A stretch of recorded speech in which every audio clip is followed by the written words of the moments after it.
Hello বন্ধুরা, আজ আমি একটা গল্প শেয়ার করব যা আমার নিজের জীবনের চেয়ে কম কিছু নয়। একটা মেয়ে যার চাওয়া খুব সাধারণ ছিল। সে রাজপ্রাসাদ চায়নি, গাড়ি চায়নি, শুধু চেয়েছিল এমন একজন মানুষ যে তাকে ভালোবাসবে, বুঝবে, তার পাশে থাকবে। কিন্তু এই সহজ চাওয়াটা পাওয়া কি সত্যি এত কঠিন? আজ শুনুন আমার কষ্টের গল্প। আমি রাজা চাইনি, চাইছিলাম একজন মানুষ। আমি তখন কলেজে পড়ি, শান্ত স্বভাবের, খুব বেশি চাওয়া নেই।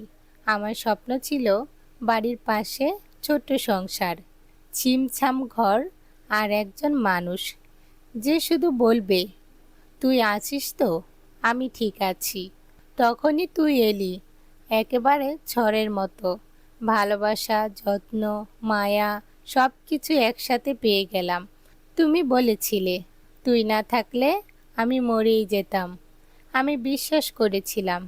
তুমি আমার জন্য উপহার এনেছিলে, চায়ের দোকানে ঘন্টার পর ঘন্টা বসে গল্প করতে।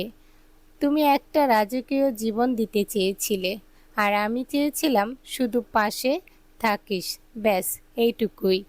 তুমি বললে, তুই শুধু হ্যাঁ বল, আমি সব ঠিক করে ফেলবো। আর আমি চোখ বন্ধ করে রাজি হয়ে যাই।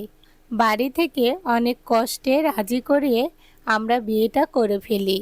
সেই রাতেই তুমি বলেছিলে, এই সংসারটা তোর আমার, এখানে কেউ তৃতীয় জন আসবে না। বিয়ের কয়েক মাস পর সব বদলে যেতে শুরু করে। তুমি ফোনে ব্যস্ত, মনোযোগ নেই আমার কথায়।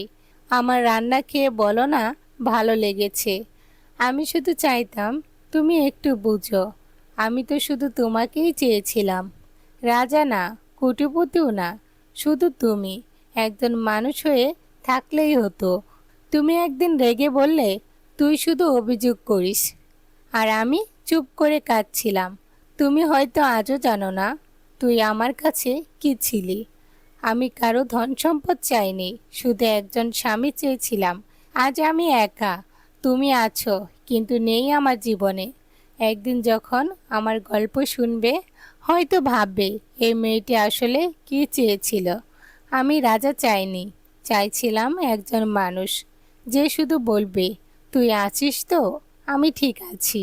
বন্ধুরা, তোমার জীবনে যদি এমন কিছু ঘটে থাকে যেখানে তুমি শুধু একজন মানুষের পাশে থাকতে চেয়েছিলে কিন্তু সে দূরে সরে গেছে, তাহলে কমেন্টে তোমার অনুভব লিখে শেয়ার করো। আর ভিডিওটা ভালো লাগলে লাইক, কমেন্ট, শেয়ার, চ্যানেলটি সাবস্ক্রাইব করে আমাদের সাথেই থেকো।